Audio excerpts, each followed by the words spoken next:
A lot of people come up here and they thank Jesus for this award. I want you to know that no one had less to do with this award than Jesus. Let's be honest. Hollywood doesn't like God. Have you ever watched an award show and noticed something strange? Like the second someone says, "I want to thank God," the mic suddenly starts cutting out, or the camera pans to the audience and people are shifting, looking around, clapping awkwardly or not clapping at all. It's as if God's name is too heavy for Hollywood's air. And Matthew McConaughey found out the hard way. McConaughey isn't just some Hollywood actor with a strong jawline and an Oscar on his shelf. No. He's the kind of guy who talks and suddenly everyone at the table shuts up. Not because he's loud, but because he speaks with that rare mix of Southern charm and genuine soul. And yeah, he made a lot of us cry in Interstellar. But behind that charm, there's a darker story of power, control, and the war against God in a city that treats faith like the devil. He isn't shy about believing in God. He talks about it often. And every time he does, the silence from Hollywood is deafening. You mention Jesus, they cut you out of their next casting list. You dare to be open about your faith? Suddenly your phone isn't ringing. Your agent's acting strange. Directors don't want your face attached to their next project. And before you know it, 5 years go by and you realize that no one's working with you anymore. And if you won't play their game, they'll make sure you don't play at all. For example, actor Neil McDonough was fired from the ABC series Scoundrels for refusing to appear in sex scenes with his co-star. McConaughey once said in an interview with People magazine that there's an initiation process in the industry. He explained how no one gives you the real playbook when you start out. You just stumble through the dark until you either figure it out or you get tossed aside. "There are 2 things I learned in year 10 that I wish I knew in year 2, he said. But no one tells you because that's part of it. That's the game. It's about control. There are rumors, and always have been, about secret clubs, strange rituals, and powerful gatekeepers. And when McConaughey took a step back from the limelight, people assumed he needed a break. But insiders, they knew. He was quietly pushed. For saying no. For believing in something bigger than the system. He's even hinted that if he'd played nice, kissed the right rings, maybe he'd be a bigger star today. But instead, he chose his soul over their script. When asked if he'd go back and warn his younger self, his answer? Nope. Let him get lost. Let him struggle. Let him learn. Because the truth is, Hollywood doesn't hand out wisdom. It tests you for it. McConaughey could have been Jack in Titanic. Not kidding. He auditioned. He crushed it. And according to him, I nailed it. They were glad-handing me, slapping my back. I called my agent and said, "It's happening." And it wasn't just him saying it. Kate Winslet literally admitted it. I auditioned with Matthew. Isn't that weird? It was completely fantastic. Paramount was ready. They wanted him. But James Cameron had one name in mind, Leonardo DiCaprio. And just like that, Matthew was out. No offer, nothing. Yet somehow a rumor started that he got the role and turned it down. That's false. I never passed on Titanic, McConaughey clarified. So what really happened? Hollywood happened. You're not just auditioning for the role, you're auditioning for their vision, their aesthetic. And if you don't fit the narrative in their heads, it doesn't matter how good you are. It wasn't the only time he got the cold shoulder. Matthew wanted to play the Hulk. He pitched himself to Marvel. I really wanted it. But guess what? They didn't even give him the time of day. Edward Norton got it in 2008. Ruffalo took over later. McConaughey was left in the dust again. But still, could you imagine it? A Southern accented Jack in Titanic?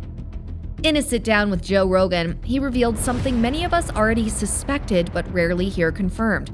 Hollywood isn't too kind to believers who speak up. Joe asked him directly, "Have you encountered difficulty expressing this?" referring to his Christian beliefs. McConaughey didn't dodge. He said, "I haven't had difficulties. I have had, and I won't throw any people under the bus, but I have had moments where I was on stage receiving an award in front of my peers in Hollywood, and there were people in the crowd that I have prayed with before dinners many times. And when I thanked God, I saw some of those people go to clap, but then notice that bad thing on my resume and then sit back on their hands." That's the game, right? The energy changes the moment God is mentioned. Even people who share your beliefs, people you've broken bread with, suddenly act like they don't know you when you make it public. And this wasn't some vague example. He was most likely referring to the 2014 Oscars when he won Best Actor and gave an acceptance speech that included thanking God. First off, I want to thank God, because that's who I look up to. That moment, he says, revealed the unspoken pressure in the room. McConaughey didn't rant.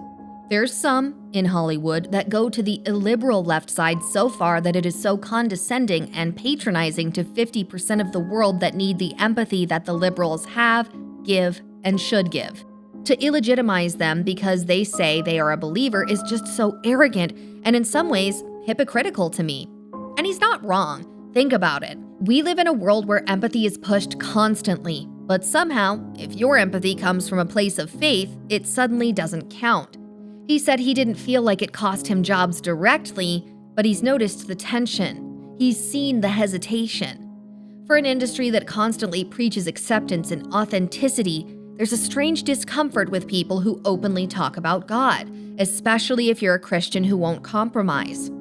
But he's not afraid to point out the hypocrisy. In his own words, there's a faction in the industry that's drifted so far into what Jordan Peterson calls the illiberal left that they've become intolerant of anything that doesn't fit their exact mold. They claim to stand for compassion, but only for people who think like them. That's not empathy, that's elitism dressed up in buzzwords. And while the media tries to reduce him to just another Hollywood hunk, his life story reveals something far deeper.